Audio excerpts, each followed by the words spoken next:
ഓരോ റിപ്പബ്ലിക് ദിനത്തിലും സ്വാതന്ത്ര്യദിനത്തിലും മലപ്പുറത്തെ അപ്പൂട്ടിയേട്ടൻ ഇതുപോലെ തന്റെ ഓട്ടോ അലങ്കരിക്കുന്നതെന്തിന്? വീഡിയോ കാണാം. SS മീഡിയ മലബാറിന്റെയും മലപ്പുറത്തിന്റെയും വാർത്തകളും വിശേഷങ്ങളും അറിയാൻ ഈ ചാനൽ ഇപ്പോൾ തന്നെ സബ്സ്ക്രൈബ് ചെയ്യുക. ഇത് അപ്പൂട്ടിയേട്ടൻ. 42 വർഷമായി മലപ്പുറത്ത് മുണ്ടുപറമ്പിൽ അപ്പൂട്ടിയേട്ടൻ ഓട്ടോ ഓടിക്കുന്നു. പ്രായം 78-നോടടുക്കുമ്പോഴും ഓരോ റിപ്പബ്ലിക് ദിനത്തിലും സ്വാതന്ത്ര്യദിനത്തിലും തന്റെ ഓട്ടോ ഇങ്ങനെ നല്ല രീതിയിൽ അലങ്കരിക്കും. അതിനൊരു കാരണമുണ്ട്, കാണാം. ഞാൻ പട്ടാളത്തിൽ 17 കൊല്ലം ഉണ്ടായിരുന്നു. അത് കഴിഞ്ഞിട്ട് ഞാൻ അങ്ങനെ വാളണ്ടിയർ പെൻഷനായി എഴുതി കൊടുത്തൊരു പെൻഷനായി വന്നതാണ്.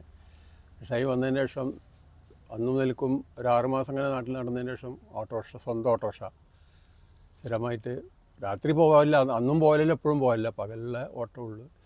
ഇന്ന് വരെ ദൈവാനുഗ്രഹത്തിൻ്റെ പ്രശ്നങ്ങളൊന്നും ഉണ്ടായിട്ടില്ല. ഇനി ഡെക്കറേറ്റ് ചെയ്ത് ഞാൻ എല്ലാ വർഷവും ഒന്നാമത് ഞാൻ മിലിറ്ററി സർവീസിലായിരുന്നു. അവിടെയൊക്കെ അപ്പോൾ ജനുവരി 26 ആഗസ്റ്റ് 15 എന്ന് പറഞ്ഞാൽ ഭയങ്കരമായി ഡെക്കറേറ്റ് ചെയ്ത് സ്വന്തം നേരിൽ ചെയ്ത ആളാണ്. കാരണം പെരേഡിനൊക്കെ പങ്കെടുത്ത ആളാണ് ഞാൻ. പക്ഷേ ഇവിടെ വന്നപ്പോൾ അങ്ങനെ ഒരു പരിപാടി അവിടെ ഇല്ല. കാരണം പിള്ളേർക്കൊക്കെ അത് കണ്ടിട്ടുണ്ടെങ്കിൽ ഒന്നുമില്ല. അപ്പോൾ അത് മറ്റുള്ളവർക്ക് എന്തായാലും ഒന്ന് കാണണ്ടേ, എന്താണ് അപ്പോഴായിരിക്കും. ഇപ്പോൾ ഞാൻ ഇന്നലെ കടയിൽ ചെന്നിട്ട് സാധനം ചോദിക്കുമ്പോൾ ഓഹോ നാളെ ജനുവരി 26 ആണോ, എൻ്റെ ഓർമ്മ തന്നെ ഇല്ല. ഈ ബലൂണിന് വേണ്ടി സത്യം പറയും നല്ല 3 സ്ഥലത്ത് ഞാൻ 3-4 കടയിൽ കയറി ഇറങ്ങിക്കും. ആഗസ്റ്റ് 15 പെട്ടെന്ന് വരുന്നുണ്ട്. അപ്പോൾ അങ്ങനെ ഒരു അറിവില്ലാത്തതാണ്. അപ്പോൾ ഈ ആഗസ്റ്റ് 15 എന്താണെന്നുള്ളത്, ജനുവരി 26 എന്താണെന്നുള്ളത് ശരിക്കും ആർക്കും ഒന്നും അറിയില്ല എന്നുള്ള എൻ്റെ അഭിപ്രായത്തിൽ. അതുകൊണ്ടാണ് അതിൻ്റെ വില എന്താണെന്നുള്ളത് അറിയില്ല. നമ്മളൊരു രാജ്യസ്നേഹിയാണ്, പിന്നെ അത് രാജ്യം മുഴുവൻ ചുറ്റിയ ആളുമാണ്. അതിനോട് സ്നേഹം ഇതിൽ പോണവരേക്ക് ചെയ്യണം എന്നുള്ളത് 42 കൊല്ലത്തായാലും 41 കൊല്ലം മുതൽ തന്നെ ചെയ്യാറുണ്ട്. വളരെ ശ്രദ്ധയോടെ മാത്രം ഡ്രൈവിംഗ് ചെയ്യുന്ന അപ്പൂട്ടിയേട്ടന് 4 പതിറ്റാണ്ടിലേറെ നീണ്ട ഡ്രൈവിംഗ് ജീവിതത്തിൽ ഇതുവരെ അപകടങ്ങളൊന്നും പറ്റിയിട്ടില്ല. 42 വർഷമായിട്ട് ഞാനിപ്പോൾ 42ാമത്തെ വർഷമാണ് ഓട്ടോറിക്ഷയിൽ ഓടിക്കുന്നത് സ്വന്തം വേണ്ടിയിട്ട്.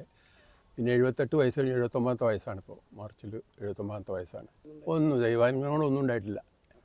ദൈവാനുഗ്രഹത്താൽ ഇതുവരേക്കും ഞാൻ അറിഞ്ഞുകൊണ്ട് എൻ്റെ കയ്യിൽ നിന്ന് അങ്ങോട്ടുമില്ല ഒന്നും ഉണ്ടായിട്ടില്ല. അത് എൻ്റെ കഴിവല്ല, ദൈവാനുഗ്രഹമാണ്. അത്രയും ശ്രദ്ധിച്ചിട്ടാണ് പോകുന്നത്. പ്രായത്തിനനുസരിച്ച് പിന്നെ രാത്രിയൊന്നും വല്ലാതെ ഞാൻ മുമ്പ് തന്നെ പോകാറില്ല. 78 വയസ്സ് പിന്നിടുമ്പോഴും വളരെ ആത്മവിശ്വാസത്തോടെയാണ് അപ്പൂട്ടിയേട്ടൻ ജീവിതത്തിന്റെ ഓരോ ഗിയറും മാറ്റുന്നത്. ഇനിയും ഒരുപാട് ദൂരം ഓടാൻ അപ്പൂട്ടിയേട്ടനും ഈ ഓട്ടോയ്ക്കും കഴിയട്ടെ എന്ന് ആശംസിക്കുന്നു. Nandana Babu, SS news, Malappuram.